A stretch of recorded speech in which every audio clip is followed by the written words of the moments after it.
Hi, ಎಲ್ಲರಿಗೂ ನಮಸ್ಕಾರಗಳು. ಇಂದು ನಾವು ಪ್ರಶ್ನೆ ಉತ್ತರಗಳನ್ನು ಚರ್ಚಿಸೋಣ. ಈಗ ನಾವು ಪ್ರಶ್ನೆ 1 ನೋಡೋಣ.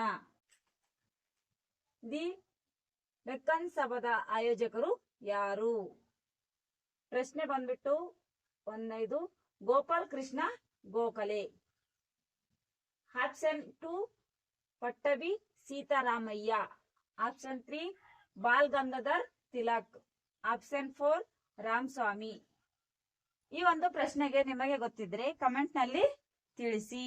ಇದರ ಉತ್ತರ ಗೋಖಲೆ. ಗೋಪಾಲ್ ಕೃಷ್ಣ ಗೋಖಲೆ.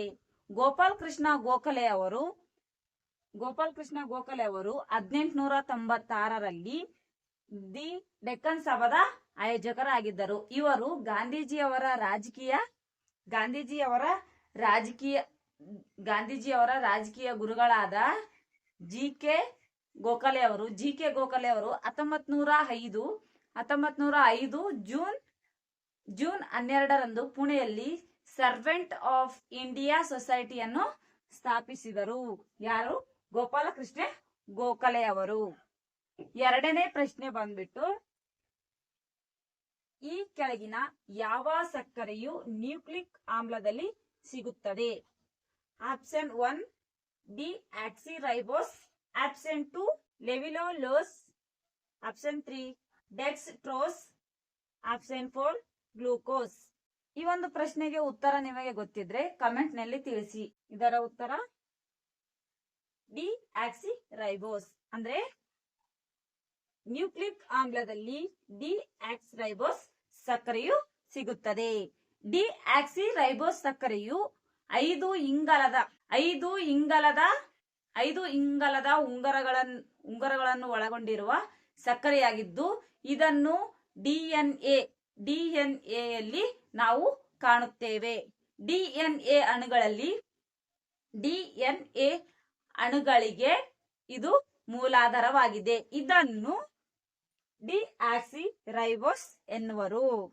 ಹಾಗೆ ಗ್ಲೂಕೋಸ್ ಅಂದ್ರೆ ಏನಪ್ಪಾ?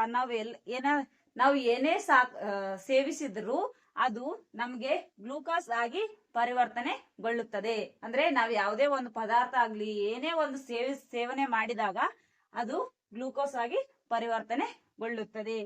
ಇದರ ಉತ್ತರ ಆಪ್ಷನ್ 1 ಡಿ ಆಕ್ಸಿ ರೈಬೋಸ್ ಆಗಿರುತ್ತದೆ. 3ನೇ ಪ್ರಶ್ನೆ ನೀರಿನ ಅಣುವಿನ ಧ್ರುವತೆಗೆ ಕಾರಣ? ಆಪ್ಷನ್ 1 ನೀರಿನ ಅಣುವಿನ ಧನಾತ್ಮಕ ಆವೇಶ. ನೀರಿನ ಅಣುವಿನ ಋಣಾತ್ಮಕ ಆವೇಶ.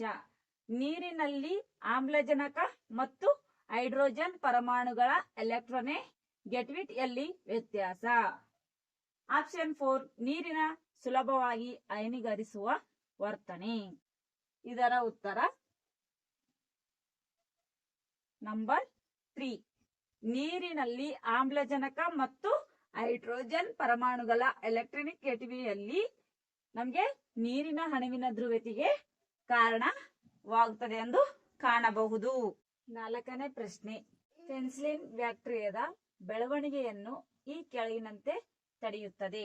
ಆಪ್ಷನ್ 1 ಜೀವಕೋಶ ಪೊರೆಯನ್ನು ಆಕ್ರಮಿಸುವುದು. ಆಪ್ಷನ್ 2 ಡಿಎನ್ಎಗೆ ಹಾನಿ ಮಾಡುವ ಮೂಲಕ. ಆಪ್ಷನ್ 3 ಪ್ರೋಟೀನ್ ಸಂಶ್ಲೇಷಣೆಯನ್ನು ಪ್ರತಿಬಂಧಿಸುತ್ತದೆ. ಆಪ್ಷನ್ 4 ಸೆಲ್ ವಾಲ್ ಸಂಶ್ಲೇಷಣೆಯನ್ನು ಪ್ರತಿಬಂಧಿಸುತ್ತದೆ.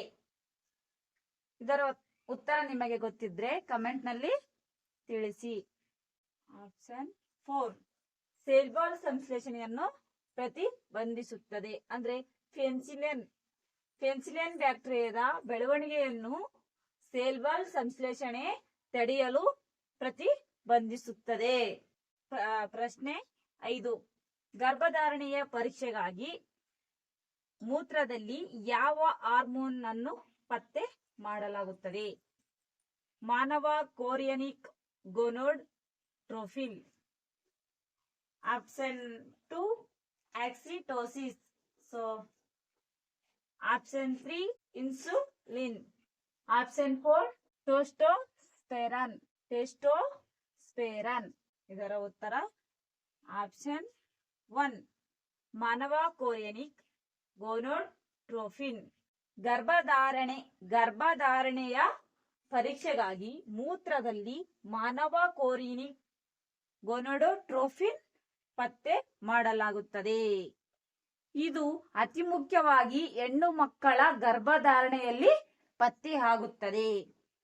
ಗರ್ಭಧಾರಣೆ ಅಂದ್ರೆ ಹೆಣ್ಣು ಮಕ್ಕಳ ಮೂಲ ಗರ್ಭಧಾರಣೆಯಾಗಿರುತ್ತದೆ. ಈ ಗರ್ಭಧಾರಣೆಯಲ್ಲಿ ಒಂದೊಂದ್ಸಲ ಕ್ಯಾನ್ಸರ್ ಕೋಶಗಳು ಕೂಡ ಇದು ಮಾಡಬಹುದು. ಯಾರಾದರೂ ಗರ್ಭಧಾರಣೆಯಾಗದಿದ್ದರೆ ಅಂತವರು ಈ ಗರ್ಭಧಾರಣೆ ಪತ್ತೆಯನ್ನು ಪರೀಕ್ಷೆ ಮಾಡಿಕೊಳ್ಳುವುದು ಅತ್ಯುತ್ತಮ.